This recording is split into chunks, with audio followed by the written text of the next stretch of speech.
How's it going, dudes? So you want to make big money fast, but you couldn't be bothered to come up with an original idea that would make that happen. Luckily, you own this great IP with a large fan base behind it. And looky here, is that a brand new trend I see? Well, time to mash them together. When a new trend pops up, there's going to be a rush of products that try to capitalize on the hype so they don't miss out on that potential profit. And one of the biggest examples of this that happened in the board game world was the early 90s trading card rush. Spurred on by the success of early adopters like Magic the Gathering, Yu-Gi-Oh, and Pokemon, anyone and everyone with a budget wanted to get a piece of the lucrative formula of luring people in with a fun game and then keeping them hooked with a horrible gambling addiction. So let's take a look at some of the strangest fatalities from the trading card rush, starting with, of course, everyone's first thought when they imagine a fierce duel between two opponents. SpongeBob SquarePants Deep Sea Duel. How this game works is each player builds their collection of characters, known in the game as Krusty Krab catchers. No,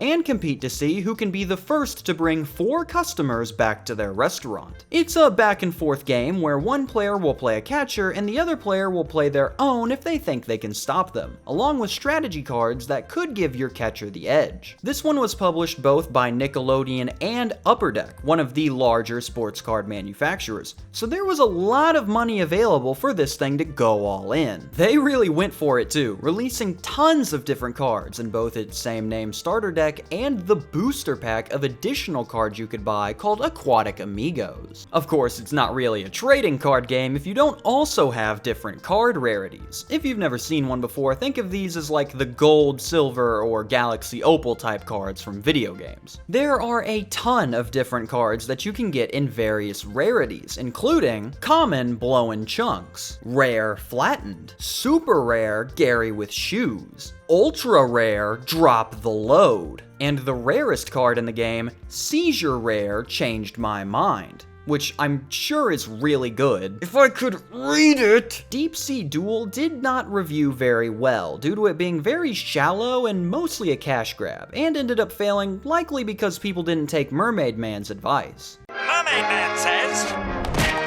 buy more cards! This showcases what I mean by people were looking to get in on this craze by any means necessary. It did not matter if your IP fit the deck builder model at all. Your soul was getting trapped in those cards whether you liked it or not. Another great example, engage in fierce bouts against your friends by fighting over zoning commissions and city council meetings in Sim City, the card game. Oh, sorry, I can't. My friends and I have some root canals that I'm really looking forward to. Sim City, the card game. Players compete to create the best city by playing a combination of buildings, transportation, and power lines to make the town function well. Well-oiled combinations can result in more money being made for your developments, and the first player to $250 wins. This game is a lot different from other members of the genre, as you hardly interact with your opponent at all while playing. It's basically a contest to see who can complete a single-player game the quickest, which definitely helps it stand out. Fans mention that they love how it feels to slowly build your city over time, and the amount of planning that goes into it, while detractors describe the game as boring on a level that has rarely been seen. The game managed to get off quite a few sets before it vanished, with the starter set and 4 extra sets based around the major American cities of Washington, D.C., New York, Atlanta, and Chicago. I have to give a shout out to the Asphalt Plant card. Not only is it great to see some recognition, but it is also worth more than the Sears Tower. Another Chicago L to add to the pile. There are plenty other specialty cards that can help give your city an identity too, like the Sydney Opera House, the Sphinx, Alcatraz Island, or the World Trade Center. Oh no.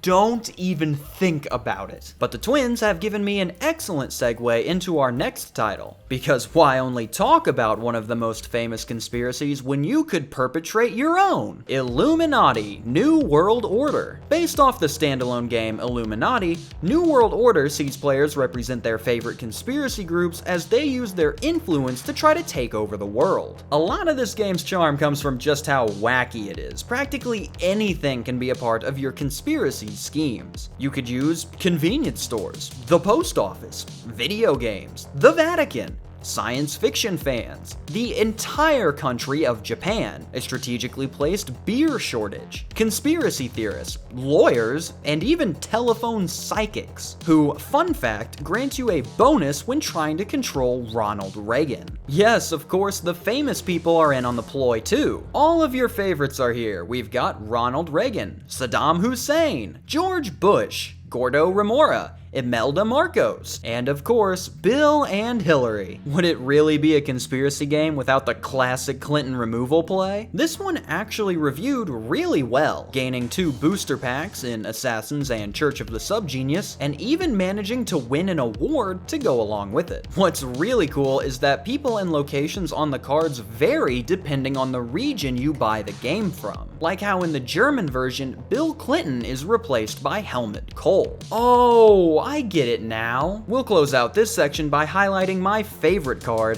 the Fjord Motor Company. Simply because as soon as you play it, everyone is immediately forced into subsidizing Detroit. I'd add another L to their pile, but I think they've had enough. But why try to weaponize propaganda when you could just sit back and enjoy it on a nice Saturday morning with one of the greatest commercial series ever to hit the airwaves, G.I. Joe.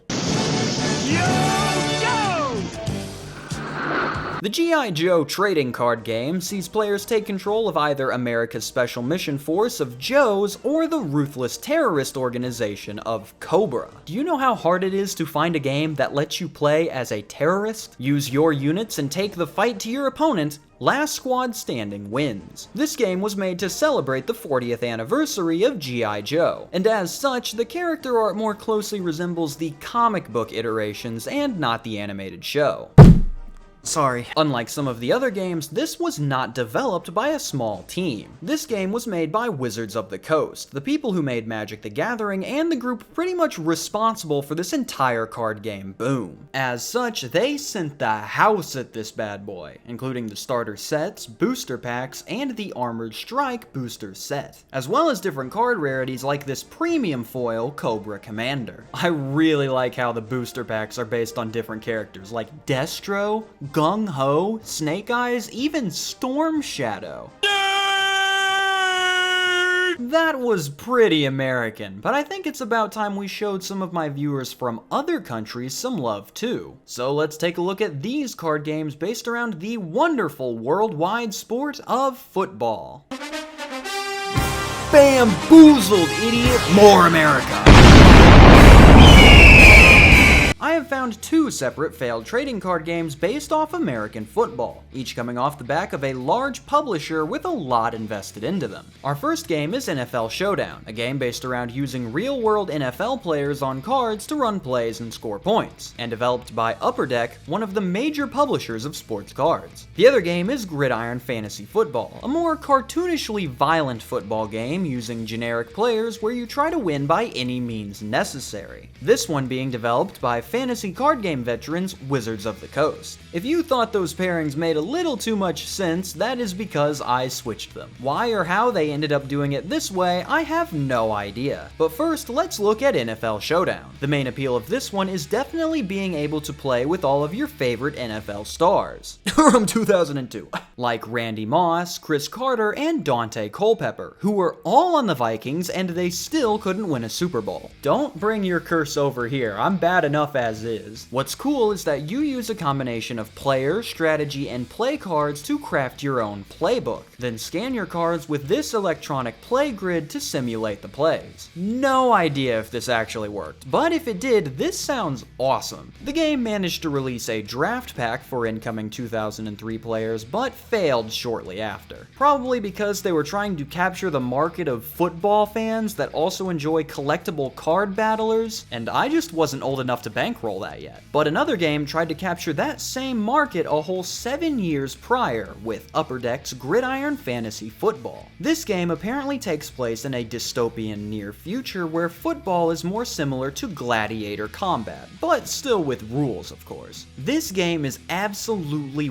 wild. You can keep an injured player going just to finish a drive, you are outright encouraged to commit penalties as long as you don't get caught, and you can just target a star player with the the full intent to mangle them so bad they can't play anymore. Feeling a little New Orleans today, are we? There's not a lot to cover here, as it had a very short run. 3 boosters of Championship, Traditions, and Blacklist were planned, but they were never released. So the only product that made it out was the new game starter deck. Still, people claim that this was a pretty solid title, and there are some pretty cool looking cards that managed to make it out. But that is the last pretty solid title we will be covering here. I've saved one of my favorites for the end, being the only trading card game to not only make the original tournament, but win a match there as well. A game with a great premise and some really cool presentation that completely face plants when it comes to the gameplay, the 1994 classic Super Deck. Super Deck sees players take control of various heroes and villains who will go up against their opponents' heroes and villains. First, let's go over the good parts of this one, which outnumber the bad but do not outweigh them. I really do like the art. It is a little all over the place at times, but it really nails that early superhero comic feel. The hero and villain selection is a nice blend of serious and goofy.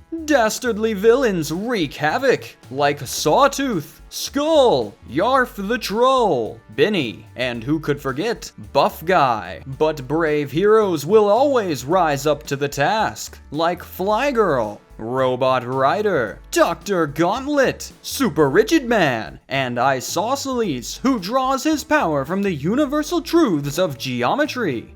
Oh, and also this gun I found. There are a ton of creative boosts and negatives too. You could unleash an alien virus on the land, you could give your hero a new power, you could cause a time warp to redo a turn. Heck, you could even steal an airplane while having fights at locations like the Twin Tower. No! How does this keep happening? But even with these positives, the game screwed up unbelievably hard in the most critical area, to the point that it registers as one of the worst card games ever put together. The gameplay is that bad. Your main aim is to add or subtract from the characters out there, and I mean that very literally. The boost can either add, subtract, or multiply the scores on the cards, meaning the game carries one of the most enjoyable gameplay loops available. Is it doing a bunch of math the whole time? Doing a bunch of math the whole time. It gets so bad that the game includes a handy math table just so you can do the calculations easier. But because of that, you shouldn't have to spend too much time mathing it up. If you pull it. Yes, the handy math table is part of the random drop pool. Worse than that, it is classified as a rare, so you're not even very likely to get it. And Lord have mercy on the poor soul who was hoping for a good card and draws their 4th copy of the handy math table they can't even use in the game. You can only play 1 card a turn, so whichever is the best goes down. Draw another, best goes down. Repeat until somebody wins. No planning ahead or strategizing for possible future setups, just make big number. Whoa, what even goes into the deck building process here? Oh boy, should I include this card that makes my score bigger? Or this card, which makes my score bigger? As a result of this nonsense, the game rates pretty poor, but still managed to get off a good amount of content before it fell off. Like some booster packs, bonus cards, promo cards, and multiple tournaments. Could you imagine how frustrating it would be to play this game for money? But in terms of the game, not great. As mentioned before, it qualified for the worst of all time tournament, and even managed to beat off Game Monopoly in the first round. So let me know if you think Super Deck deserves a second chance in the next one. Now, there is one game left that I need to cover, but unfortunately I have unbelievably limited information on this one, so this is also partially a call for help. Well and truly, after the trading card game boom had ended, some goobers came forward with one of the ideas of all time, 2008's Bible Battles. A card battler where you take control of peoples like the Romans and Israelites and duke it out with famous people from the Old Testament like King David. Naturally, every single neuron in my brain shot off like one of those screamer fireworks. Look into it, it ripped off Magic the Gathering mechanics. It's horribly unbalanced, it's not very fun, it's perfect! Unfortunately for me, not only does the information well completely dry up there, but after learning nothing from the Trump video, I tried to purchase the game outright online, and I kid you not, there is not a single card from this game available for purchase anywhere. I even found a database that lists every card name with their rarity, but no pictures or copies for sale. So I just have to look at this rare copy of bees taunting me for what this could possibly do. If you or a loved one knows anything about, has a copy of, or knows where I can buy this game, please let me know. I need this forbidden knowledge. But which failed trading card game was your favorite, and which ones did I forget? Go comment below so we can all learn a little bit more. Lastly, I have an update. Ever since I accidentally conjured a demon into my apartment, the Rap Rat has been causing disaster after disaster with my video making process. With him nearly preventing the Trump board game video from ever being made, let alone whatever happened with that release. That, combined with the fact that he is refusing to help with rent, has led me to deciding that I've got to get out of here. So I found a new Rap Rat free location where I can create in peace. Transition, go! Look at this place. We've even upgraded to eggshell white. Amazing. Signing off for a weight off my shoulders, I am Cam Sandwich. Thank you for watching and have a fantastic day. A special thank you to my suppliers, staff, and chefs over at the deli. If you'd like to join the crew, you can take a look using the link in the description below.